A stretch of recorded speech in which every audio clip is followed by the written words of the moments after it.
Hello and welcome to another segment of DSU Inside Perspective. I'm Carlos Holmes, and this is the show where we talk with faculty, staff, students, and guests about some of the things that are going on in the world or some of the great things that are going on at Delaware State University. Well, we're probably in both places today. I'm here with Marianne Carter, who is the director of Delaware Center for Health Promotions here at Delaware State University.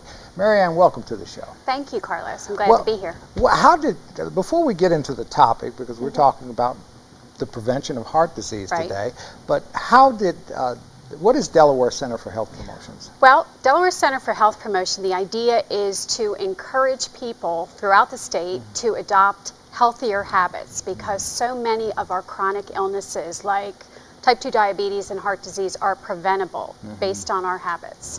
So it's going out and doing programming and really trying to get people to be healthier. Okay, so you're involved in a major campaign right now. What campaign is this? It's exciting. It's Million Hearts Delaware.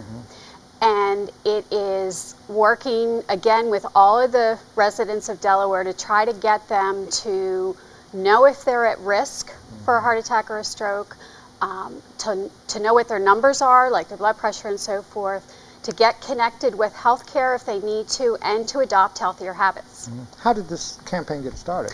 Well, initially, Ed Goldenberg, who is a cardiologist at Christiana Care, decided to have a meeting and had some people around a table. I happened to be one of them. And the idea was, what are we going to do in Delaware? Because Million Hearts is a national initiative to prevent 1 million heart attacks and strokes over a 5-year period. So he wanted to support that effort and get something going in our state. That's 1 million across the nation. Across the nation. Okay. Right. Okay. It is the leading cause of death in our country. Well, what can a really good-looking guy like me do to prevent heart disease? I think I've got everything going on here. Well, there are many, many things, okay? First and foremost, don't smoke. We know that smoking is a leading risk factor for having a heart attack or a stroke. Okay. Yes, good. The other is to know your numbers. There are a lot of people walking around that have no clue what their blood pressure is. And if they see that their blood pressure is above normal, that's when they really need to get connected with a healthcare provider, get it treated, get it under control, and that will reduce their risk. Be physically active is another idea. Eat well, and make sure that your waist circumference is not over a certain number of inches, because people who carry most of their weight in their middle, we now know are at greater risk for having a heart attack or a stroke. Wow. Why is that? Well, the abdominal fat is metabolically active, and it's very different than the kind of fat that is deposited in other areas of our body. So if you're carrying around fat in your middle, then that does put you at risk. So is there a numerical number in terms? Yes, absolutely. We would like all women to have waist circumference less than 35 inches. Men get a little bit more. They get 40 inches. So numbers less than 35 for women and less than 40 for men are healthy ranges. You know what? Do me. I want to know. Inquiring minds want to know. Am I at risk? When you measure, you wouldn't necessarily have your clothes on. Okay. But you want to measure right below the belly button, and I can tell you, Carlos, you are less than 40 inches. Okay. So hooray, hooray. All But right. if you But anybody can do that. Yes, You can do it for your spouse. Absolutely. And in doing promotions throughout the state, we are giving out tape measures, but you could use a sewing tape that you have at home or a flexible measuring tape. It's just the idea of knowing what your waist circumference is. Well, I want to go back to smoking here, because our president, Dr. Harry Williams, announced recently that at some point in time here in the next year or two, that smoking will be prohibited on the campus of Delaware State University. Now, doesn't impact me. I'm an ex-smoker, quit smoking. hopefully won't start again. But there are some people that are not happy about it, some of the smokers. Some of us ex-smokers feel sympathy for them. But now, how effective is something like this?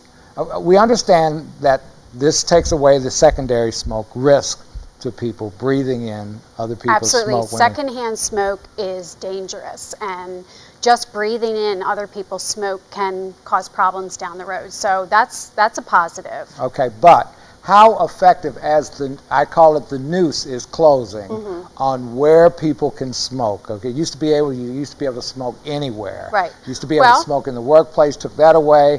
Now a lot of stadiums don't allow it. In prisons, they don't allow that in prison. I hate to be a correctional officer and a bunch of inmates that can't smoke anymore, but it is what it is. Well, but does it stop people from smoking? The more inconvenient it is, the better. Okay. Because basically what's going to have to happen is someone on campus who wants to use tobacco will have to physically leave campus after August of 2015.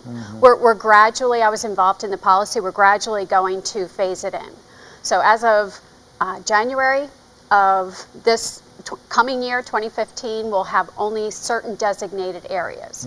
But after August 2015, they will have to leave campus in order to have a cigarette. If I were to start smoking, I can't go out to my car, close my windows? You could now until August 15th, 2015. But after that, you physically have to leave the premises. But you can't, so you can't even smoke in your car? Not after this policy goes into full effect. So. But I guess the bottom line... It may prompt you to try to quit. Many people who are smoking really do want to quit. And for the past year, I have been providing resources to current smokers, both students and staff, and had several staff quit, and they feel so much better. The Delaware Quit Line is free for all Delaware residents, and it's an easy number to remember, 1-800-QUIT-NOW. Okay. So, you know, there are free resources out there, and for me personally, quitting smoking was the best thing I ever did. Well, it's your health, so Marianne Carter has given us some wisdom on how to prevent health disease, and we hope that you take advantage of it. Marianne, thank you for being on our show Thank you, Carlos. today. And thank you for joining us for another segment of DSU Inside Perspective. Have a good day.